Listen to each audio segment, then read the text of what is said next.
Hậu Tây Du Ký phần cuối, Tôn Ngộ Không về Tây Thiên tiếp tục quy y. Sau khi bị Ngộ Không đập phá tan hoang, chùa La Hán chỉ còn lại Đường Thông Thiên và Linh Ẩn Bảo Tháp. Các vị La Hán rất giận dữ, quyết bắt cho bằng được Tôn Ngộ Không và Chư Bát Giới. Các La Hán lệnh cho voi dữ, chim ưng, rồng, hổ, rắn, rùa tinh cùng đuổi theo vây bắt. Bát Giới sợ hãi tột cùng, phi thân càng lúc càng lẹ. Còn Ngộ Không vẫn không hề nao núng, quay trở lại, vung thiết bảng ung dung đón đỡ. Rồng ở phía trước, hổ ở phía sau, hươu bên trái, rùa bên phải, chim ưng trên đầu, rắn ở dưới đất. Ngộ Không bị vây kín bên trong, liền hóa ra 3 đầu 6 tay, thiết bảng phóng ra tứ phía, càng đánh càng thêm phần dũng mãnh. Trước mặt đánh rồng, sau lưng đả hổ, bên tả đập đầu hươu, bên hữu dẫm lên lưng rùa, một mình quần thảo giữa bầy thú tinh. Rồng hổ bị trúng đòn đau đớn gầm thét, rồi cắp đuôi chạy trốn. Chim ưng dùng thế đại bàng vồ mồi lao mạnh xuống. Ngộ Không chưa kịp đề phòng bị nó quắp đi. Ở bên này, Bát Giới bị voi dữ đuổi kịp, phóng vòi quấn lấy, kéo lên đập xuống liên hồi, tình hình vô cùng thê thảm. Luông miệng xin tha. Nguyên Bát Giới có 36 phép thiên cang, biến hóa thần thông, cộng thêm Cửu Sĩ Đinh Ba là thần vật trốn thiên cung, pháp lực không hề thua kém Ngộ Không là bao, nhưng lại quá nhát gan, ham ăn lười biếng, thành ra bản lĩnh thực tế chẳng còn là bao nhiêu. Bát Giới bị voi dữ quần thả một hồi, nằm bẹp dưới đất. Hổ Vằn trông thấy toàn lao tới xé xác, thì bị La Hán ngăn lại. Bát Giới ngồi dậy khấu đầu tạ tội. Vị La Hán thấy Ngộ Năng biết hối cải vô cùng mừng rỡ, liền cho cưỡi lên lưng Hổ Vằn đi diện kiến các vị khác. Lại nói, trong lúc bị Kim Ưng cắp đi, Ngộ Không chẳng hề nao núng, hóa thân ngay thành con đại bàng đen. Chim ưng giơ vuốt sắc xông đến, đại bàng dùng mỏ thép nghênh địch. Đôi chim trao liệng quần thảo trên bầu trời vô cùng tuyệt mỹ. Ưng tinh liệu thế không chống nổi, biến ngay thành con ong độc đốt vào lưỡi đại bàng. Ngộ Không đau quá, hiện nguyên chân tướng ngã nhào xuống đất, rơi trúng vào lưng rùa tinh đang đợi sẵn. Nó liền nhân lúc Thạch Hầu đang choáng váng, nuốt ngay cây thiết bảng vào trong, rồi thụt đầu vào trong mai.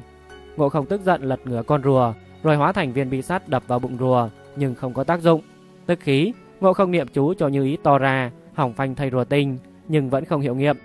Rùa tinh vốn là linh thú ở Đông Hải, Long Vương có lẽ có thể sai khiến. Nghĩ đến đây, Ngộ Không lập tức cưỡi mây bay nhanh đến Đông Hải Long Cung. Về phần Bát Giới, sau khi về chùa, liền bị bắt trói lên cành cây. Sau khi trải qua một loạt thử thách, thấy Ngộ Năng thành tâm hối cải, các La Hán rất vui, mừng rỡ cởi trói, còn bày cơm chay thiết đãi. Cùng thời gian đó, Ngộ Không đã bay đến Đông Hải gặp Ngao Quảng, xin chỉ cách thu phục rùa tinh. Long Vương nói, trước kia con rùa này ở đây với bổn tọa, cách đây 500 năm về trước, La Hán qua sông đến mượn nó về để kê bia đá. Nay bổn tọa đến, lẽ nào nó lại dám không trả gậy cho đại thánh? Ngộ Không mừng rỡ dẫn theo Long Vương bay đến chùa. Vừa tới nơi, Ngộ Không đã hét lớn, rùa tinh, mau trả thiết bảng cho ta. Các vị La Hán lần lượt đi ra quát lớn, con khỉ kia, Ngộ Năng đã hàng phục, ngươi còn chưa tỉnh ngộ hay sao? Ngộ Không cười mỉa mai, các ông đâu có bản lĩnh gì dùng rùa tinh cướp thiết bảng của ta. Nếu trả gậy, ta sẽ đánh cho các ông không còn manh giáp. La Hán Hộ Pháp thấy Ngộ Không quá vô lễ, liền vùng tích trượng đâm thẳng. La Hán Mi Giải, La Hán Bao Bố cũng ra tay vây lấy Ngộ Không. Thạch Hầu nhún mình phi thẳng lên mây, nhổ ra một nhúm lông, hóa thành một bầy hầu thôn lao đến như tên bắn về phía các La Hán. La Hán Bao Bố giở pháp bảo hút hết bầy Ngộ Không giả. Hầu Vương còn lại một mình, trong tay lại chẳng có binh khí, bị La Hán Hộ Pháp tấn công chống đỡ rất khổ sở.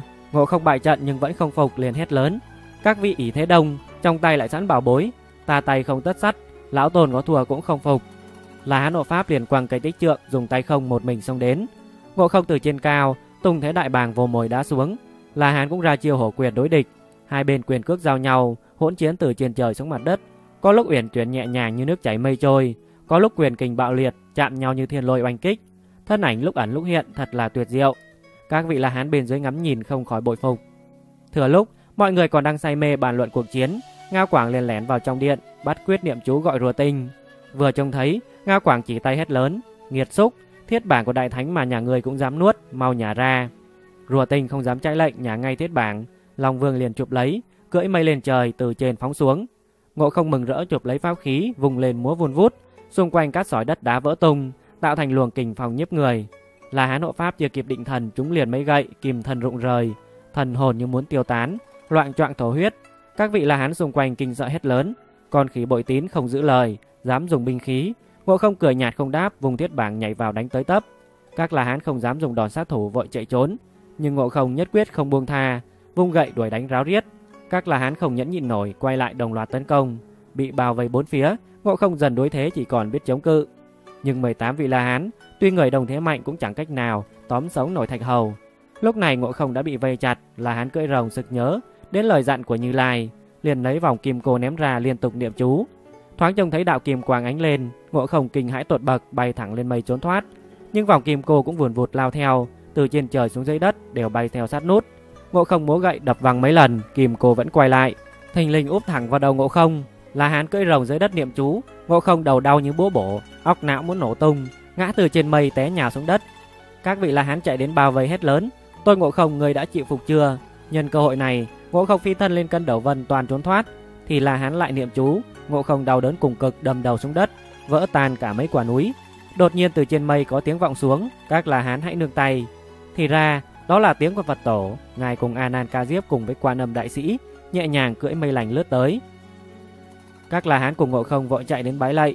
Phật Tổ ôn tồn nói: "Ngộ Không, sao không chịu khó tu hành, đi khắp nơi quấy phá? Sự tình đến nước này phải tính sao đây?"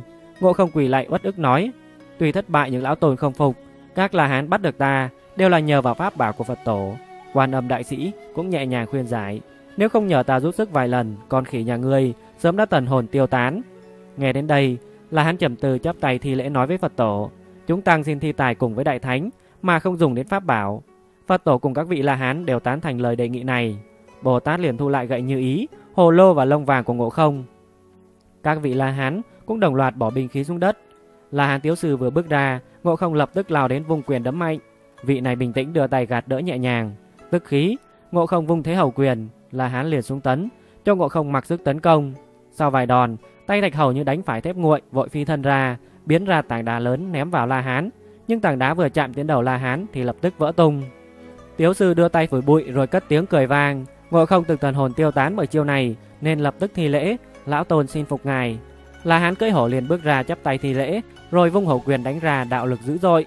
Ngộ Không lập tức tránh né, nhưng liền sau đó cũng trúng vài chiều té nhào. Vậy là thắng bại đã rõ.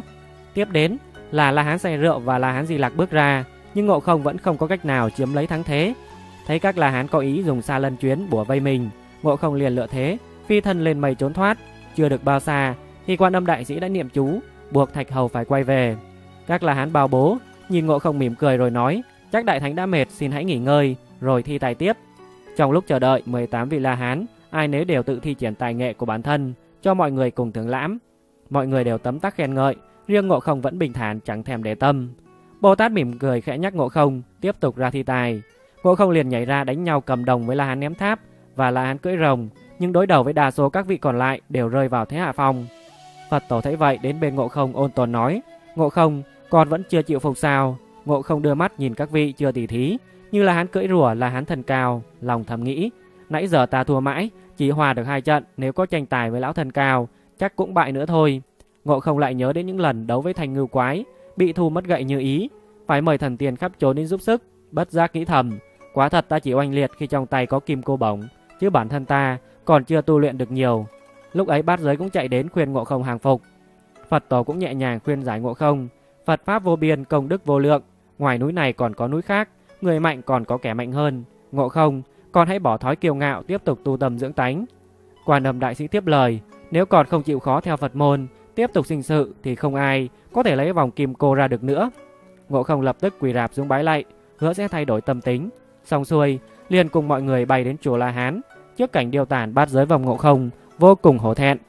Phật Tổ mỉm cười đọc thần chú, lập tức trong chùa mây mù cuộn lên ngùn ngụt. Khi mây mù tan đi hết, hiện ra chùa La Hán lại tươi đẹp rực rỡ như xưa. Các vị La Hán cùng sụp xuống lạy tạ. Phật Tổ cũng chỉ tay thu về vòng kim cô trên đầu Ngộ Không, rồi lấy lại gương thông linh bảo từ các vị La Hán. Sau đó, Ngộ Không từ biệt 18 vị La Hán, cùng Phật Tổ bay về Tây Thiên. Bộ truyện kết thúc. Các bạn đang theo dõi phần cuối của tác phẩm Hậu Tây Du Ký, được phát trực tiếp từ kênh Giải trí Tổng hợp. Các bạn nhớ đăng ký để không bỏ lỡ những nội dung hấp dẫn tiếp theo. Đừng quên chia sẻ cho bạn bè và người thân nếu cảm thấy hữu ích. Xin chào và hẹn gặp lại.